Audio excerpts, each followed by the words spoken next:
Hello, I'm the Spaniard, and this is the world within us.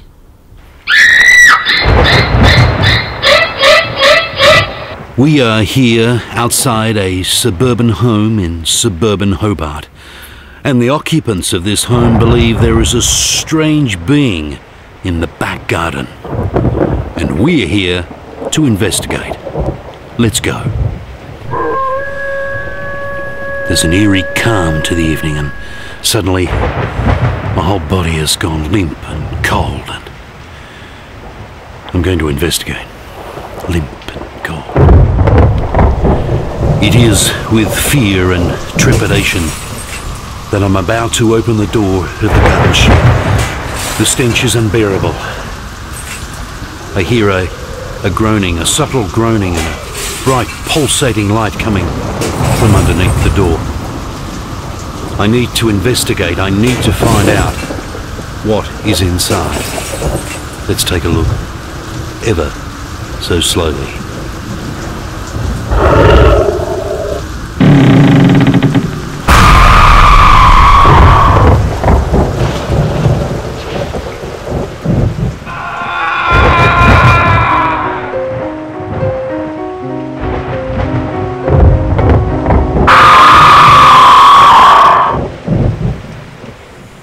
So, what do you know about Halloween? If you look at the origins of Halloween, you'll go back nearly 1,000 years, and you'll find the Celts of ancient Britain and Ireland are responsible for all this hoo-ha.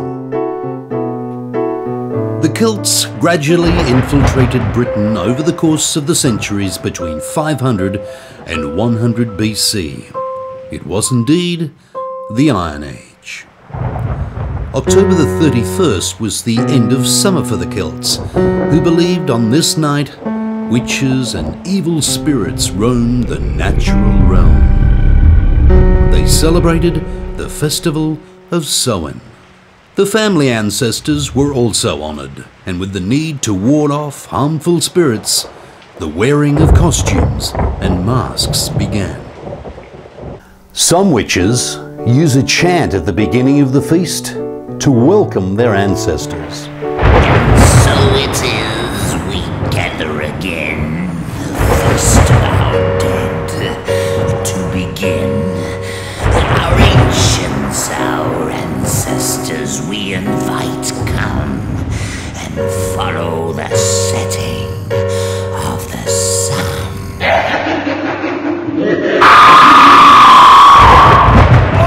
In the 9th century, Pope Gregory IV deemed November the 1st to be All Saints' Day, or All Hallows' Day, making October the 31st All Hallows' Evening. Get the connection? So, how did Halloween become a US holiday? And what's with all this trick-or-treating? The Scottish have a tradition of souling, where children and the poor would sing and say prayers for the dead in return for food. Children, disguised in costumes going from door to door for food and coins, called guising, predates trick-or-treat and was traditional at Halloween by the 19th century in Europe.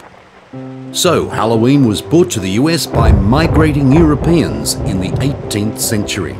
By the mid-1800s, nearly 2 million Irish immigrants fleeing potato famine helped shape Halloween into an even more widely celebrated event. The earliest known reference to Halloween in English-speaking North America occurred in 1911. It was normal for the smaller children to go street guising on Halloween between 6 and 7 p.m.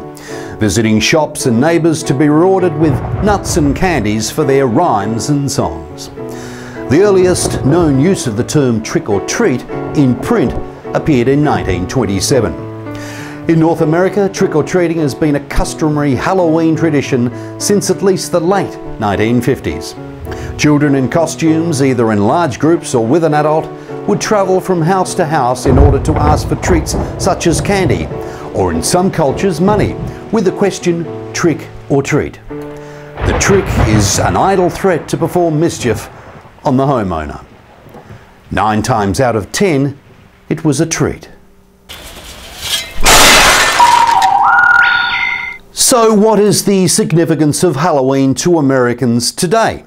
Do they seek to appease evil spirits ahead of the coming winter? No. They're more concerned with pumpkins, trick-or-treating, dressing up, and above all, spending billions of bucks. And don't the shops love it? Here's some Halloween fast facts. Halloween is as popular as ever. It's the second biggest spending holiday after Christmas. Americans are expected to spend over $6 billion this year.